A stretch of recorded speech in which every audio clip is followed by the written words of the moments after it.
اعوذ باللہ من الشیطان الرجیم بسم اللہ الرحمن الرحیم۔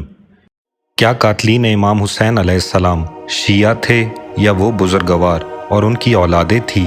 جن کے لیے اللہ تعالیٰ نے قرآن حکیم میں سورہ منافقون کے ذریعے اشارہ فرمایا؟ میرا اس موضوع پر بات کرنے کی آج دوسری مجلس ہے، جس کا مقصد کسی بھی فرقے کی دل آزاری نہیں بلکہ صحابہ اور تابعین کے لبادے میں چھپے منافقین کو بے نقاب کرنا اور اہل علم حضرات کے سامنے حقیقت کو کھول کر بیان کرنا ہے۔ فقہ ناصبی اور ان سے ملتی جلتی سوچ رکھنے والوں کو علمی پیراہے میں رہتے ہوئے جواب دینا ہے،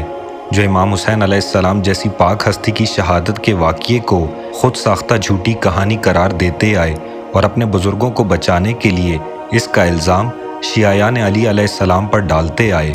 ویسے بھی بہت ہمت و مردانگی چاہیے قاتلین امام حسین علیہ السلام کا نام کھل کر لینے میں، کیونکہ اگر غیرت جمع کر کے نام لے بھی لیا جائے تو ان کتابوں کی شرعی حیثیت پھر کیا بچے گی جن کے کچھ راویان حدیث وہ ہوں جو نواسۂ رسول صلی اللہ علیہ وآلہ وسلم کے قاتل ہوں۔ میں ہوں علی کاظمی اور آپ دیکھ رہے ہیں اہل بیت چینل۔ میری آج کی گفتگو اور اس موضوع کا دوبارہ انتخاب کرنا اگر میری ضمیر کی مجبوری نہ ہوتی اور مقصد ناسبی سوچ کے مقابلے میں اہل بیت علیہ الصلاۃ والسلام کا دفاع نہ ہوتا تو میں کبھی بھی اس پر بات کرنے کی جرت بھی نہ کرتا، کیونکہ واقعہ کربلا اور قاتلین امام حسین علیہ السلام کے موضوع پر تفصیلی بیان کرنا خود اپنے اندر ایک انتہائی مشکل عمل اور بہت ہمت و حوصلے کا کام ہے، جہاں ایک طرف تو آسانی سے قاتلین کا نام بتا دیا جائے مگر دوسری طرف شدید کرب و اذیت کو سہتے ہوئے ان کے ظلم کی داستان سنانی پڑے۔ صحابہ کے لباس میں چھپا دوسرا منافق جس نے امام حسین علیہ السلام کو خط لکھ کر کوفہ بلایا اور نہ صرف ساتھ چھوڑ دیا بلکہ کربلا میں بھی سپاہی یزید کے لشکر میمنہ یعنی فوج اشقیہ کے دائیں حصے کا سردار بنا، اس کا نام ہے عمر بن حجاج الزبیدی ملعون، جس کا پورا نام عمر بن الحجاج المزہجی الزبیدی ہے۔ یہاں میں اپنے سننے والوں کو یہ بات بتانا ضروری سمجھوں گا کہ اس کردار کی زندگی کے متعلق تمام تفصیلات میں نے برادران اہل سنت کی معتبر کتب سے حاصل کیا، جن میں سے کچھ مشہور کتب کے نام یہ ہیں: بلادری کی اصناب الاشراف، تبری کی تاریخ تبری، ابن اسیر کی الکامل، الدناوری کی الاخبار التیوال اور ابن کثیر کی البدایہ والنہایہ۔ عمر بن حجاج الزبیدی قبیلہ مزج کا سردار تھا جو اس زمانے میں کوفہ کے چند بڑے قبیلوں میں سے ایک تھا، اور اس کا شمار کوفہ کے ان لوگوں میں ہوتا ہے جنہوں نے رسول پاک صلی اللہ علیہ وآلہ وسلم کا دور دیکھا اور اسلام لائے۔ یہ صحابی کہلانے کے کتنے لائق ہے اور اس کا اسلام لانا بھی کیا لانا تھا۔ واقعہ کربلا سے قبل عمر بن حجاج الزبیدی کے کار نمایاں یہ ہیں: نمبر 1، اس کا واضح کردار خلافت بنو امیہ میں کھل کر سامنے آتا ہے۔ معاویہ کے دور حاکمیت میں جب شیعیان علی علیہ السلام کے خلاف ظلم کا بازار گرم ہوا اور ممبر رسول صلی اللہ علیہ وآلہ وسلم سے امام علی علیہ السلام کی شان میں گستاخی کا آغاز ہوا تو صحابی رسول اور شیعیان علی جناب حجر بن عادی نے اس کی شدید الفاظ میں بارہا مذمت اور روکنے کی کوشش کی۔ حکومتی حکم نامے میں مداخلت کے جرم میں جب حاکم کوفہ زیاد بن ابیہا نے حجر بن عادی کو گرفتار کیا تو شبز بن ربی کی طرح عمر بن حجاج الزبیدی نے بھی جناب حجر بن عادی کے خلاف گواہی دی اور پھر معاویہ کے حکم پر انہیں بے گناہ شہید کر دیا گیا۔ اگر خلافت بنو امیہ پر نظر ڈالیں تو کسی بھی صحابی رسول صلی اللہ علیہ وآلہ وسلم کے موت کا پروانہ جاری کرنے سے قبل اپنے ظالمانہ فیصلے کو صحیح ثابت کرنے کے لیے ان کے مقابلے میں گواہی کے طور پر ایسے صحابیوں کا انتخاب کیا جاتا تھا جو دنیاوی مال و دولت پر مر مٹے ہوئے ہوں۔ یہی وجہ ہے کہ جنہوں نے حجر بن عادی کے خلاف گواہی دی وہی کردار کربلا میں امام حسین علیہ السلام کے مقابلے میں فوج کی قیادت کرتے نظر آئے۔ نمبر 2، جب معاویہ کا انتقال ہوا اور نظام ملوکیت یزید بن معاویہ بن ابو سفیان جیسے فاسق و فاجر کے ہاتھ آئی تو اس بادشاہی نظام کے خلاف اٹھتی ہوئی آوازوں اور کوفہ کی بدلتی ہوئی صورتحال کے پیش نظر موقع پرست عمر بن حجاج الزبیدی ملعون نے دیگر منافقین کی طرح مصلحتاً کوفہ کے جلیل القدر اصحاب رسول صلی اللہ علیہ وآلہ وسلم اور شیعیان علی علیہ السلام جیسے حبیب ابن مظاہر، مسلم بن اوسجہ، سلمان ابن سرد الخزائی اور ہانی بن عروہ علیہ السلام کا ہم خیال بن کر امام حسین علیہ السلام کو خط لکھ کر کوفہ آنے کی دعوت دی۔ میں نے اس موضوع کی پہلی قسط میں بھی کہا تھا کہ جو ناسبی مولوی ایک عرصے سے اپنے سننے والوں کو بے وقوف بناتے آئے کہ امام حسین علیہ السلام کو شیعوں نے خط لکھ کر کوفہ بلایا اور دھوکہ دیا، ان کی ادھوری بات میں دعوے سے مکمل کیے دیتا ہوں کہ امام حسین علیہ السلام کو دھوکہ دینے والے صرف شیعیان معاویہ بچے تھے، کیونکہ شیعیان علی علیہ السلام کے وہ بڑے بڑے نام جنہوں نے امام حسین علیہ السلام کو خط لکھا، ان میں سے اکثر کو واقعہ کربلا سے قبل کوفہ میں ہی ابن زیاد ملعون نے قید میں ڈال دیا یا شہید کر دیا، اور باقی جو بچے وہ اصحاب امام حسین علیہ السلام بن کر کربلا میں قیامت تک کے لیے اپنے ناموں کو روشن کر کے علیہ السلام بن گئے۔ اب کوئی ان مولویوں کے سر پہ قرآن رکھ کے پوچھے کہ جو ابن زیاد کے قید خانے سے رہا ہو کر نکلے انہی شیعیان علی علیہ السلام نے واقعہ کربلا کا انتقام لیا یا نہیں؟ نمبر 3، عمر بن حجاج الزبیدی ملعون نے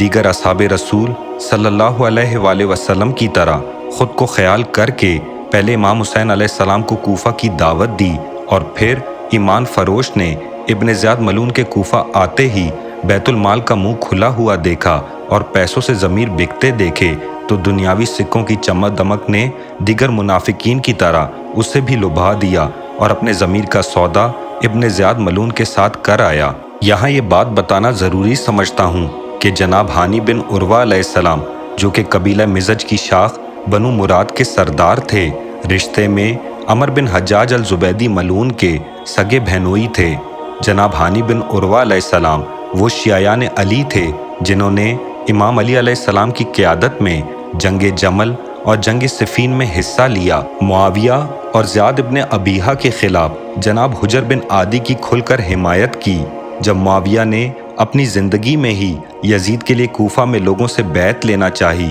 تو ہانی بن عروہ علیہ السلام ان لوگوں میں سے تھے جنہوں نے اس کی شدید الفاظ میں مذمت اور مخالفت کی۔ یہی وجہ ہے کہ ابن زیاد کے آتے ہی جب کوفہ کے حالات بدلے تو سفیر امام حسین علیہ السلام جناب مسلم بن عقیل نے ہانی بن عروہ کے گھر قیام کا انتخاب کیا۔ مختصر یہ کہ پہلے تو ابن زیاد ملعون نے اپنے ایک جاسوس جس کا نام ماکل تھا اس کے ذریعے مسلم بن عقیل کی جناب ہانی کے گھر قیام کا پتہ لگوایا، اور پھر عمر بن حجاج الزبیدی ملعون نے اپنے ہی بہنوئی جناب ہانی بن عروہ علیہ السلام کو دھوکہ دے کر قصر دارالامارہ ابن زیاد کے سامنے پیش کروا دیا، جہاں ان پر مسلم بن عقیل علیہ السلام کے بارے میں جاننے کے لیے بہت تشدد کیا گیا اور پھر قید کر لیا گیا۔ جب قبیلہ بنو مراد کے لوگوں کو اپنے سردار ہانی بن عروہ علیہ السلام کی دربار سے واپسی نہ ہونے پر شک لاحق ہوا تو انہوں نے قصر دارالامارہ کا محاصرہ کر لیا۔ اس پر ابن زیاد کی جانب سے قاضی شورا ملعون نے سر پر قرآن رکھ کر جھوٹی گواہی دی کہ ہانی بالکل خیریت سے ہیں اور صرف بخار کی وجہ سے کسی سے مل نہیں سکتے، جس پر منصوبے کے مطابق عمر بن حجاج الزبیدی ملعون نے ہانی بن عروہ علیہ السلام کے قبیلے کو تسلی دے کر واپس بھجوا دیا۔ نمبر 4، جناب مسلم بن عقیل علیہ السلام کو جب دارالامارہ کے اندر کی خبر ملی اور ہانی بن عروہ علیہ السلام پر کیے جانے والے تشدد کا پتہ چلا تو مجبوراً وقت سے پہلے کہ جب ان کے اکثر ساتھی جن میں جناب مختار ثقفی بھی شامل تھے اور کوفہ سے باہر امام حسین علیہ السلام کی نصرت حاصل کرنے کے لیے گئے ہوئے تھے، ابن زیاد ملعون کے خلاف قیام کیا، مگر عمر بن حجاج الزبیدی ملعون نے انہیں بھی دھوکہ دے کر ان کے ساتھیوں کو توڑنا اور طاقت کو کم کرنے میں دیگر دین فروشوں کی طرح اپنا کلیدی کردار ادا کیا، جس کے نتیجے میں 9 ذی الحج سن 60 ہجری جناب مسلم بن عقیل علیہ السلام اور ہانی بن عروہ علیہ السلام شہید کر دیے گئے۔ عید الاضحیٰ کے دن ان کے بے سر لاشوں کو رسیوں سے باندھ کر ابن زیاد ملعون کے حکم پر پورے کوفہ میں ایک گلی سے دوسری گلی گھسیٹا گیا اور پھر دارالامارہ پر الٹا لٹکا دیا گیا اور ان کے سروں کو یزید پلید کے پاس شام بھیج دیا۔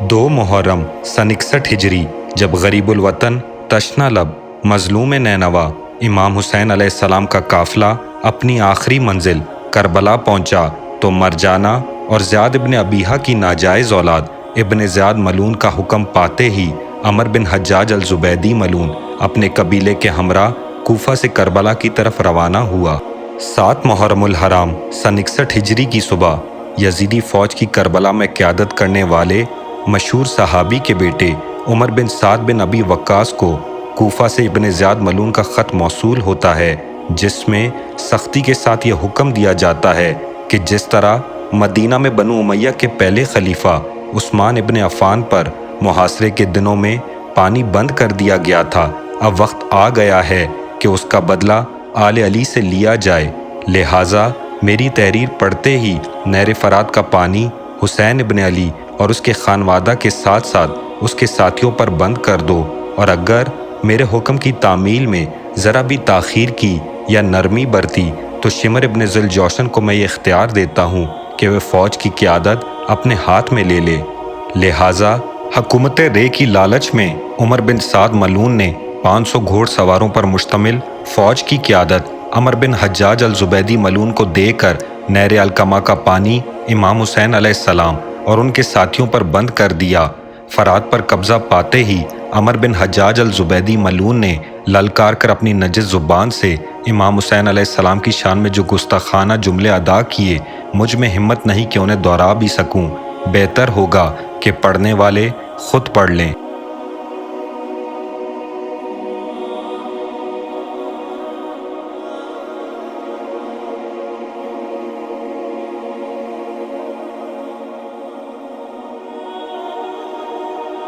دوسری جانب جب امام حسین علیہ السلام کو اس بات کی خبر ملی اور تمام دن پانی کی بندش میں گزری، تب امام عالی مقام نے اپنے بھائی ابو الفضل العباس علیہ السلام کو بلایا اور انہیں 20 افراد پر مشتمل مختصر سی فوج کے ہمراہ چند خالی مشکیزیں دے کر پانی لانے کا حکم دیا۔ اجازت کا ملنا تھا مولا عباس علیہ السلام اور اصحاب امام حسین جناب نافع بن ہلال الجملی علیہ السلام اپنے ساتھیوں کے ہمراہ رات کے وقت فرات کی جانب بڑھے۔ فوج اشقیاء کی نظروں سے بچتے ہوئے جب پانی کے قریب پہنچے، اس وقت نافع بن ہلال علیہ السلام کی پیش قدمی کو بھانپتے ہوئے عمر بن حجاج الزبیدی ملعون نے چلا کر کہا، کون ہو تم لوگ؟ جناب نافع نے دلیرانہ انداز میں کہا، ہم یہ پانی پینے آئے ہیں جسے تم نے ہم پر بند کر دیا ہے۔ عمر ملعون نے کہا، شوق سے پیو اور اپنی آنکھوں کو ٹھنڈا کرو، لیکن یاد رہے کہ پانی کا ایک قطرہ بھی حسین کے پاس لے جانے کی اجازت نہیں دوں گا۔ یہ سننا تھا کہ جناب نافع نے للکار کر کہا، اللہ کی قسم ہرگز نہیں، میں پانی کا ایک قطرہ بھی نہیں پیوں گا جب تک امام حسین علیہ السلام اور ان کے خانوادہ کے ساتھ ساتھ ان کے ساتھی پیاسے ہوں۔ اور یہ کہہ کر جناب نافع نے اپنے ساتھیوں کو پانی بھرنے کا اشارہ کیا۔ یہ دیکھنا تھا کہ عمر بن حجاج الزبیدی ملعون کا حکم پاتے ہی فوج اشقیاء نے حملہ کر دیا، جس پر اچانک ایک سمت سے شیر خدا کے جری بیٹے عباس ابن علی علیہ السلام اپنے گھوڑے کی زین سنبھالے، تلوار کا قبضہ ہاتھ میں لیے، بجلی کی طرح فوج اشقیاء کی صفوں کو چیرتے ہوئے قلب لشکر میں جا پہنچے، جس سے فوج میں بھگدڑ مچ گئی۔ ایک جانب کچھ اصحاب امام حسین علیہ السلام پانی کے مشکیزیں بھرتے رہے اور دوسری جانب حضرت عباس اور جناب نافع علیہ السلام اپنے چند ساتھیوں کے ہمراہ عمر ملعون کی فوج کو اپنی شمشیر زنی کے جوہر سے مصروف عمل رکھتے رہے۔ نتیجے میں اصحاب امام حسین علیہ السلام پانی لے جانے میں کامیاب ہوئے۔ یہی وجہ ہے کہ 7 محرم الحرام اہل تشیع میں ابو الفضل العباس اور نافع بن ہلال الجملی علیہ السلام کی یاد سے منسوب کرتے ہیں۔ 9 محرم الحرام سن 61 ہجری فوج اشقیاء کا جنگ کا ارادہ محسوس کرتے ہوئے امام حسین علیہ السلام نے اپنے بھائی عباس ابن علی علیہ السلام کو عمر بن سعد ملعون کی طرف بھیجا کہ اس سے ایک رات عبادت کی مہلت طلب کر لے۔ اس پر عمر بن حجاج الزبیدی ملعون نے دوبارہ اپنی نجس زبان سے کہا، اگر کوئی کافر ہم سے یہ درخواست کرتا تو ہم شاید اس کی تو قبول کر لیتے، پر حسین کی نہیں۔ عمر بن سعد ملعون نے حضرت عباس علیہ السلام کے چہرے کے تیور بدلتے دیکھے تو موت کے خوف سے فوراً عمر ملعون کو خاموش کر کے کہا، عباس تم جاؤ، میں ایک رات عبادت کی اجازت دیتا ہوں۔ 10 محرم الحرام سن 61 ہجری روز عاشورہ عمر بن حجاج الزبیدی وہ ملعون تھا جس نے امام حسین علیہ السلام کا تعارف معاذ اللہ مرتد اور کافر کہہ کر کروایا، اور یزید خنزیر کو امام برحق کہتے ہوئے فوج اشقیاء کا امام حسین علیہ السلام سے جنگ کرنا ایک دینی فریضہ اور فرض عمل قرار دیا۔ عمر بن حجاج الزبیدی ملعون سپاہی یزید کے لشکر میمنہ یعنی فوج اشقیاء کے دائیں حصے کا سردار بنا۔ دوسری طرف امام حسین علیہ السلام کی جانب سے مختصر سی فوج لیے لشکر میسرہ یعنی فوج کے بائیں حصے کی قیادت کرنے کا شرف اصحاب رسول اور شیعیان علی جناب حبیب ابن مظاہر علیہ السلام کو نصیب ہوا۔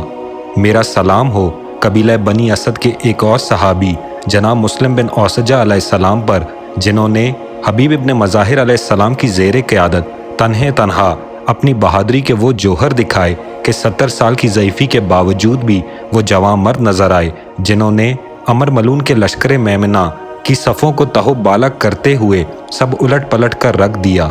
صحابہ کے لبادے میں چھپا عمر بن حجاج الزبیدی جیسے منافق نے جب مسلم بن اوسجہ علیہ السلام کی شجاعت دیکھی تو بزدلی کا ثبوت دیتے ہوئے اپنی فوج کو حکم دیا کہ اس کے مقابلے میں جا کر مرنے سے بہتر ہے کہ اسے چاروں طرف سے گھیر کر دور سے تب تک پتھر مارو جب تک کہ یہ لہو لہان ہو کر گر نہ جائے۔ جناب مسلم بن اوسجہ علیہ السلام کی شہادت کے بعد عمر بن حجاج الزبیدی ملعون کے کہنے پر یہی طریقہ عمر بن سعد ملعون کی منظوری سے نہ صرف دیگر اصحاب امام حسین علیہ السلام کو زیر کرنے کے لیے استعمال کیا گیا بلکہ غریب الوطن تشنہ لب مظلوم کربلا امام حسین علیہ السلام کے ساتھ بھی برتا گیا۔